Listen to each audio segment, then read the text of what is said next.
Welcome, everybody. This is Avoiding the Addiction Affliction, brought to you by Westwords Consulting and the Kenosha County Substance Abuse Coalition. I'm Mike McGowan. Not everybody who stops using substances does so because they have a substance use disorder. Some do it because of what they think, what they've learned, and what they know. Gabriella Flax is a graduate of St. Andrews College and the London School of Economics and Political Science. I came across Gabriella while reading an article entitled, Why Gen Z Are Shunning Boomer Drinking Habits. Well, as a boomer, that intrigued me. So I learned that in addition to her academic work and work with industry, Gabriella is also a stress reduction coach who has a terrific social media page called Burnout Resilience. Too good to pass up. We get to talk about substance use and mental health at the same time. Welcome, Gabriella.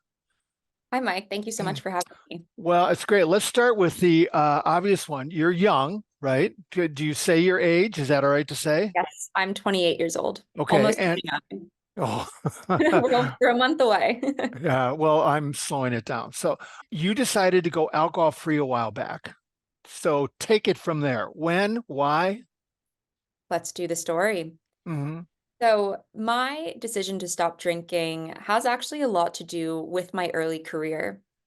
During university, when I was at St. Andrews, I was never a huge drinker, even though as an American going abroad to Europe, I was 18, I was legal from day one.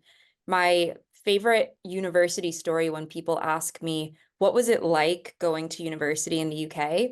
I tell them that there was an open bar on day one in my dorm. And coming from the US in the world of, fake IDs and all of that, when all of my friends were trying to get those so that they could drink as a freshman on campus, here was my dorm in Scotland, open bar from 6 p.m. And that was as the culture shock really when I got there of saying it's that easy. And despite alcohol being so readily available, I still never really found myself as a huge drinker. However, when I moved to London for grad school, I started working at the same time. And I noticed that as my drinking increased, it was because I was going to after work drinks with colleagues, especially after stressful days. Direct correlation between me at a pub and a stressful day of meetings. Hmm. I was also traveling a lot for work. And while I loved the travel, my company was based in the UK, but we had offices in Hong Kong and China. The amount of stress that the back and forth between the two countries was putting on my body also directly correlated to drinking. I wanted to grow my career quickly, and I started entering a pretty vicious cycle of pushing myself in the office. The grind was my best friend, perfectionism, people pleasing, saying yes to every request that came my way. Well, what did that force me to do? It stressed me out, and then it said, red wine will take care of it after work, or go to the pub and have a pint and you'll be fine. I'd wake up hungover. I'd force myself to go back to work, usually early because I felt like I needed to get a head start of the day, push through that mental exhaustion, crash at 3 p.m., have the three coffees, have some anxiety and panic attacks late into the afternoon, and really actually become unable to even finish out my day. And I was so focused on that get ahead in my career to appease that on paper definition of success. I pushed and pushed and pushed until that cycle burned me out. Hmm. I ignored those warning signs in my body for so long that I knew I was chronically stressed. I had daily migraines, the body aches, racing mind, and equally most concerning, my curiosity for life had actually dried up. I found myself routinely thinking, why am I doing this job? Why am I going out for dinner with these friends? And I knew that something had to change. And I know this has been a bit of a long story, but this is really like the critical point of what happened is I called my grandmother for advice. And my grandmother had always been someone I went to who knew what to say. And it wasn't even from a place of shared experience. She just knew me in a deeper sense and kind of knew what I needed. And I picked up the phone and she couldn't remember who I was when I said it was me. And she'd been diagnosed with Alzheimer's 2 years prior. We knew that, but this was the first time where I heard it and where her hearing my voice did not trigger a memory of who I was. In that moment, the fragility of my health came crashing down. I was in my mid-20s at that point. I was fortunate to really have never had to think about my health. I just kind of got along. I had a concussion in university, and that was really the extent of it. And I vowed in that moment to do everything in my power to protect my health. And I started researching the impact of stress and alcohol on the body. And despite everything I once believed about alcohol being a cure for stress, I flipped it on its head. And I will officially be 2 years sober on January 1st, 2024. That's in 11 days from now. And it was that conversation with my grandmother paired with the reckoning that the speed at which I was going was not actually setting me up for the long-term success that I wanted. The two of those things together said, we start tomorrow, or we start today, and then tomorrow, haven't looked back since. I'm involved in prevention, education. I was involved for a long time in treatment, and it boggles my mind that somebody can still make the connection that the stress relief cure is a substance. We think we've done a great job at education, but man, we got a ways to go. So what did you find when you stopped drinking alcohol? Well, first, let's run through the list. What did you find physically? Physically, oh my gosh, the list is long. I mean, from better sleep to energy to even I had really, the burnout that I was experiencing, almost this alcohol and, work induced and perfectionism induced burnout. Just the relief from all of that, I was able to start eating again. I mean, I really got to the point where I was so exhausted that the idea of washing dishes was so painful that I would just forgo dinner. I'd go, it's easier to not have dinner so I don't have to wash dishes Hmm. because I'm so stressed out and I just can't add anything else to my plate right now. Not to make a, plate pun here, but it was literally that. I saw myself at such a rock bottom that when you say what are the physical kind of symptoms and or the physical benefits, everything. There's not one part of my physical well-being that has not improved as a result from learning how to manage my stress, from learning how to not drink, and from learning how to incorporate a much healthier approach to work, fitness, mentality, and mindset. Everything has leveled up. Energy levels off the roof. I've went from a dead battery to an energizer bunny, so much so now that there's so many things going on where I'm like, we've got to rein it back in because Mhm. there's just this boundless energy that allows me to go and create things now that I wasn't able to do before. The minute you stopped drinking, what did you use for stress reduction then? Yeah. So a few things. When I stopped, I was so tired that the idea of starting a fitness routine, it really wasn't even available to me. There's so much rhetoric out there of go to the gym, start lifting. I didn't have that within me to even begin. So I started what I call 5-minute challenges. I knew the things from researching them, from talking to different health practitioners. I knew that stress through breath work, learning how to sit with my thoughts and not intellectualize them, but actually just sit and feel them. If I was stressed, Hmm. I didn't actually have to de-stress. I was allowed to be stressed. My day was stressful. That was okay. Incorporating little bits of exercise, but doing these things for 5 minutes. And what that helped me do is it helped me start to rebuild the energy and, it allowed me to decompress in really short bursts that felt doable. I could walk for 5 minutes. I could do a yoga video off YouTube for 5 minutes. 10 minutes might have been pushing it initially, but 5 minutes, doable. The reps and repetition of doing that proved to me I was capable of 5 minutes. I had data points that said last week 5 minutes was great. This week we're going to do 7. And I literally built up a self-care routine in minute increments over a few months. And that is what helped me come back. How about your emotional well-being? Emotional well-being, it was a lesson in learning to be vulnerable. On the emotional side, I hid my burnout. I hid my drinking for stress from my family, from my loved ones, from my coworkers. On the emotional side, it was a homecoming to community. It was being comfortable with saying to my loved ones, I'm not doing okay right now. I need support from you. And what could that look like?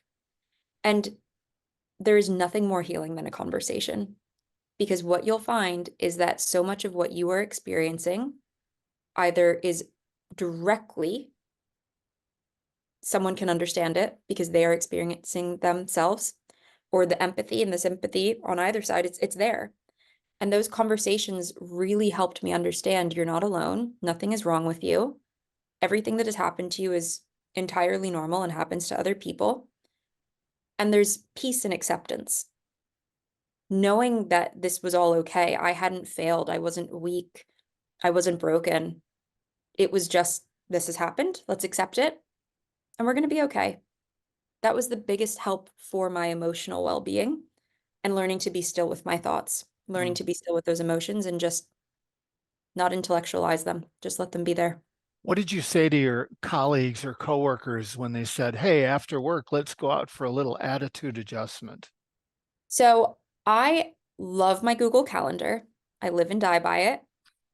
I would schedule on days that I knew the outcome was probably going to be time at the pub.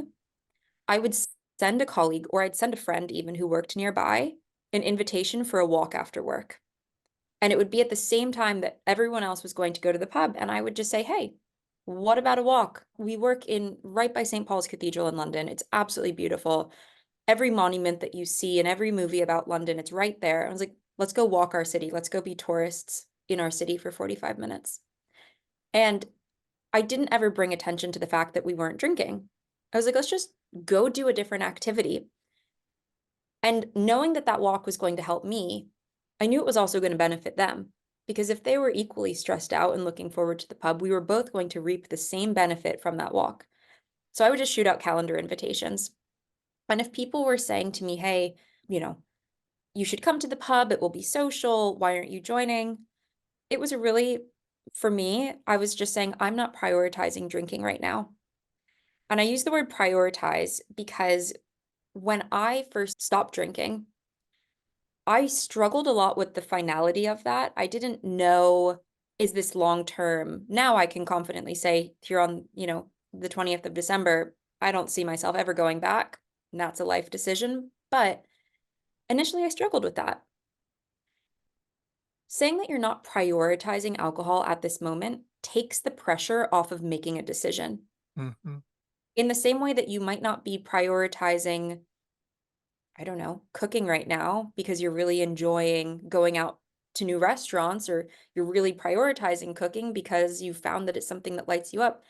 I just don't have to prioritize alcohol. And it's as simple as that. And that response to my colleagues, usually, actually, I don't think anyone ever came back to me and said anything else. They were like, okay, cool. Like, because it's not really a common thought. We don't think about prioritizing different parts of our life like that. And whether they thought anything else of it or took it at face value, no one questioned it. Well, and you owned it, so you didn't put it on them or make it a discussion Yeah, like I'm not drinking, so they have to defend their own drinking then. exactly. Speaking of defending the drinking, now I'll open a little Pandora's box here for a minute. I'm hoping you say no, but I don't know how you could do it. Do you ever read the comments in your socials?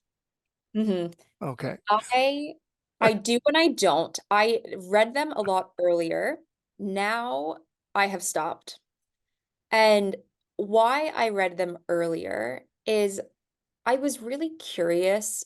I love my bringing attention to my story, not to try and say, hey, this is the golden path and this is what you should do. But just because as someone who made the decision at 25 to stop drinking, I was like, I are there other 25-year-olds out there who are Yeah. trying to like, I just wanted evidence. I wanted people to know that you can do this. There are other people out there.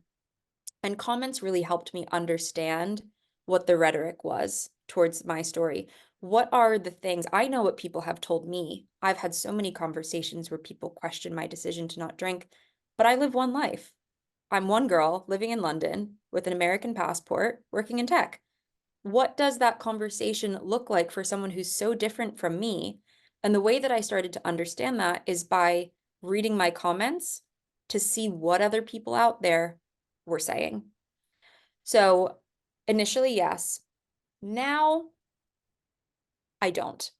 And reason being, you know, I'm confident in what I am doing. Are there days I waver? Yeah, we're human. We're allowed to have, little breakdowns. And I can't say that I show up every single day with this unwavering confidence, but it also just doesn't impact me. There's really nothing that someone could say to me right now in a comment that would sway what I feel so intentional and what I care so much about at this point and how I choose to present myself and bring myself online in terms of how I work with people, in terms of the company I've now created, like going alcohol free, removing alcohol from my life.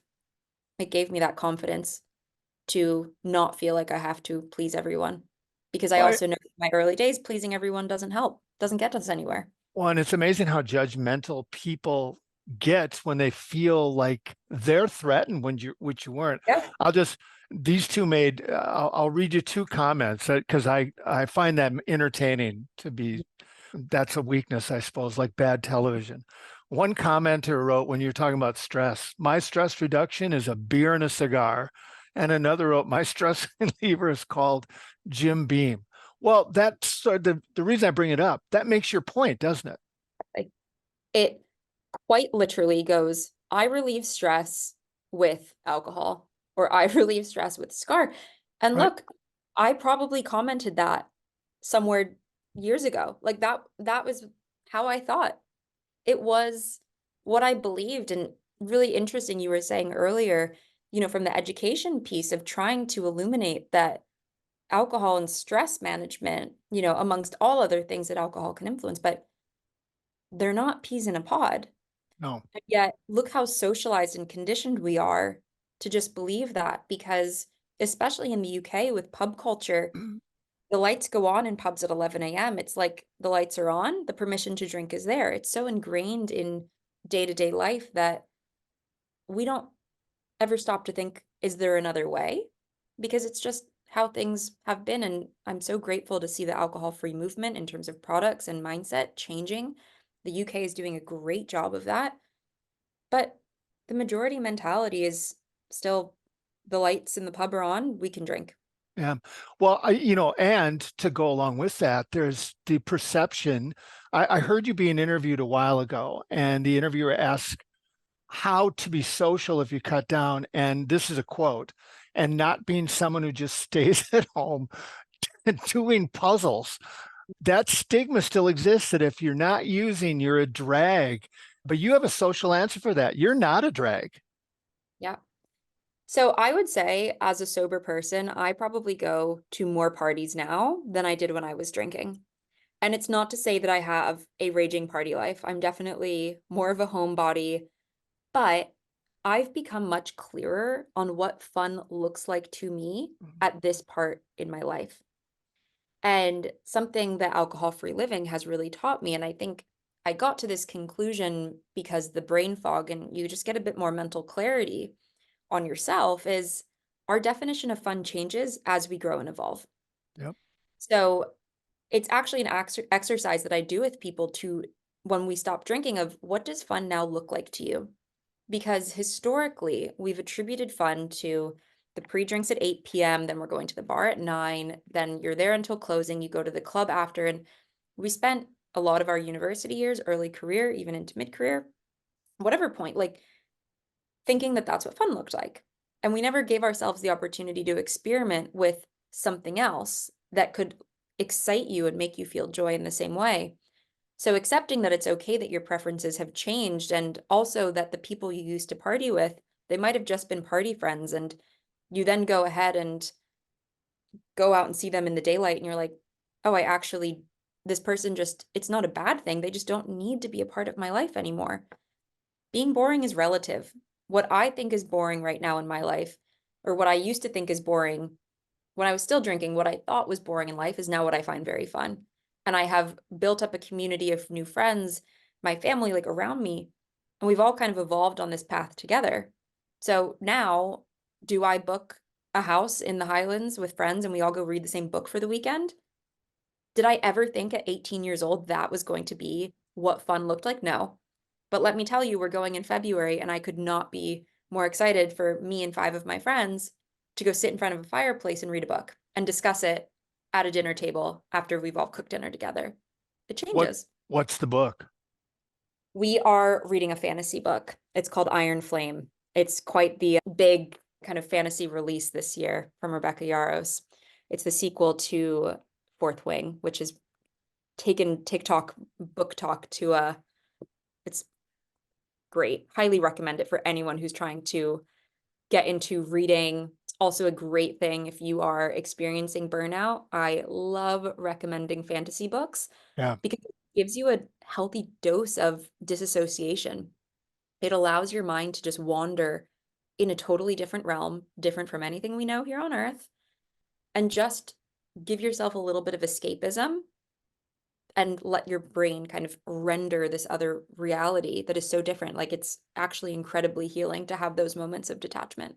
I've used it for, that's funny you should say it. I've used it forever, sci-fi and fantasy. I listen to most of them on audiobooks, and if I'm doing a long drive or a boring drive, you're right, Mhm. it takes you away. I want to also ask you, I love the phrase you use, play the tape forward. Playing Yes. the tape forward. Talk about that. So playing the tape forward, let's do an example of it. Let's just show how it works. So we're approaching the holiday season. Lots of parties and social commitments are coming up. And for anyone who is new to alcohol-free living or dabbling even with just a night or week off here and there, approaching those parties or social commitments, it can be intimidating. The mental gymnastics of moderation are tiring. If you say, I'm only going to have 2 drinks tonight, I found myself going, okay, well, I had my first drink at 8 p.m. and the party's going to go till 11. When is the appropriate time in that span to have drink number 2? And I was having those conversations with myself, not listening to what the person across from me was saying. Gymnastics. Mhm. So if that sounds like you, I invite you to do the exercise called playing the tape forward. So let's say you're at this party and someone offers you a drink. Before reacting, do a really quick mental picture. Just imagine the next 20 minutes. What would happen if you said yes to the drink? You might feel a little bit better. You might feel less anxious, a little bit more social, perhaps. If you find that the glass of wine is a social lubricant, you're a little bit more chatty. And then ask yourself, how will I feel after an hour? Maybe you know that at that point that you'll want another drink now that that warm initial fuzziness of the first glass has worn off. And then ask yourself, how will I feel tomorrow morning if I continue down this path? For me, I would envision myself hungover in bed, feeling a little bit nauseous, canceling plans that I had for brunch with my friends because I want to stay in bed. And I was someone who 1 glass of red wine was enough to do that to me. I was very, very sensitive and reactive to it. And the last question you ask yourself is, now that I've seen the future, am I happy with the outcome? If the answer is no, back yourself to politely decline the drink. And if the answer is yes, you can proceed with the drink, but with the understanding that you've accepted the outcome before it even happens. That helps actually to remove any of the shame or stigma of the outcome. You knew what was going to happen, and you're like, okay, I accept it. So that when tomorrow comes, it doesn't have to be a morality thing of you going, oh, I shouldn't have drank. I can't believe I didn't do that. Well, you had the conversation with yourself first and you accepted it. So let's just take this one as it is and we move on. Tomorrow's a new day. So it's a tip I love. And to slide another little thing that you can also do after playing the tape forward is plan what I call an expander activity for the morning after. An expander activity, it's anything that makes you feel expansive. That can be a walk with a friend. It can be going to a workout class. It can be calling your mom on FaceTime. Anything that's going to just light you up inside. Book it in for the morning so you have that to look forward to. And it's something that you know is going to make you feel good. So as part of that play the tape forward exercise, you actually can envision yourself picking up the phone and calling your mom. And you're like, oh, that's going to be so exciting when I get to do that. And I'm going to be chipper because I got to sleep, and I had a great night of sleep because I didn't end up taking the drink in the end. How do you handle it if, because you have friends who drink, what if Mhm. your fiance drinks? How do you handle the relationships then? Yeah, so this is a great question. It is going to look different person on person. I can speak to my experience in that I'm engaged and my fiance does drink. And it has been a process of lots of conversations of what do we both need when one person is drinking and and the other isn't. And really almost setting a few ground rules. And this is specific to being in a relationship. It's maybe a bit different with friends, but you know, if we are out together at an event and I turn to him and say, "Hey, I'm starting to feel either tired or uncomfortable," especially as the night progresses, sometimes I do get to a point where I just can't keep up. I don't have the energy to keep going. And as the kind of conversations start diving into slightly more drunken affairs, like I don't have it within me to participate. We have a rule between the two of us that when that moment happens, it's time for the two of us to leave. It's a supportive back and forth of, hey, I've done my time. I think it's time for me to go home. And the other person to go, okay, I respect that decision. Let's do that together. Now, with friends, it can be a little bit different. And for me, I did tell my friends up front when I got probably within the first like month or so of not drinking and I started to build the confidence around it. I just sent out a blanket text message. And I did this as a blanket to everyone, not individually, which served me because I basically said to a group of people, I'm making a decision to not drink anymore. I still love you all. I'm going to come to all the things, but just know that I might be a little bit different as I navigate this and figure it out. Everyone's response was, can't wait to have you there. We're going to have all alcohol-free options. Like I was incredibly fortunate to have a very positive response to that. I do encourage people to be upfront with friends, with partners, with family members if they're going to events, of just making the note that you're not going to be drinking. And if you're going into a big event, just to the host, perhaps. I was at a wedding recently, and I remember letting not the groom and the bride know, but the maid of honor and saying, hey, there's going to be toasts and everything, and just I'm not planning to drink. And so if champagne and things are being passed around, like I'm just not going to take it. Because I'd had other experiences where people got weird about it, like take the glass and do the cheers. And people are a lot more receptive, actually, as I've found, when you give them information to help you. But if we exist in the dark and we're not coming out with those things, that's where we start to get into our heads of, well, I didn't accept the drink. Are they thinking less of me? Are they thinking I'm weird? If we're just upfront with it, it can minimize a lot of that anxiety. Well, and all of this must have led then to your stress reduction work. Yes. Talk about that. Yeah. So I mentioned earlier that, going alcohol free and becoming a sober person, it really inspired me to take action in my career. One of the best things, I think that actually the biggest benefit that I came from my process of going sober was the ability to get radically honest with myself and build self-trust. We talk a lot about sleep and increased energy and feeling like, you have hangover-free mornings now. And all of those things have been dramatic improvements to my life. However, drinking kept me in this cycle of complacency in terms of my career that hid the fact I was living in complete unalignment from the things I cared about the most. I'd been a competitive athlete growing up. I played sports in university, but I'd adopted a lifestyle that ignored athleticism. I'd loved Hmm. painting and writing. I was a very creative kid. I grew up on weekends at Home Depot. The number of plywood and nails and screws my dad has bought me to build tables and, that they had to smile and say, yeah, that's beautiful, when it was really, I couldn't tell you at that point the last time I'd created anything. And I was passionate about mental health. I had actually been a peer counselor at my school from the seventh grade. At that point, it was really just being like a friendship buddy to someone all the way through college. And I could not tell you the last time, I was doing a bit of mentorship in my work, but my life revolved around building software. I was a product manager. So the decision to stop drinking afforded me the clarity to answer the question, now what? I started seeing actually that the job I was in was not lighting me up in the way that I wanted my career to do. We talked about earlier, I started making my Instagram account and then I started the TikTok account of just documenting the experiences. that I had gone through going alcohol free, that I had in terms of my burnout recovery process. And I'd actually already started coaching individuals, family members, friends, people at my last job on the side, because I was finding a lot of people asking me, "You're radically different from how you were last year. What's changed?" And I never had intended even for it to become a business, but I just started working with people and really enjoying coaching them through what it was like to stop drinking, through what it was like to incorporate fitness, doing the mindset work around perfectionism in the workplace. So much so that I went back and got my coaching certifications and really dove into the science behind stress, behind alcohol, so that I could pair what I went through with the science side to actually create a comprehensive coaching program to help people beat burnout, overcome overwhelm. And that's what turned into the RPP method.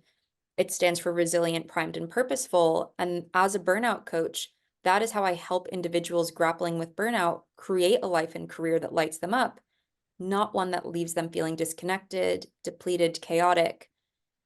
And it's really a process of identifying the root causes of stress. We have to know why we're stressed out, where it is coming from, and having a coach to really prod into the different areas of your life is a super helpful exercise because people come to me and say, "It's just my boss. I have a micromanaging, overbearing boss." And the more and more we dig into it, the boss is not actually the main source of stress. And so we figure what those are.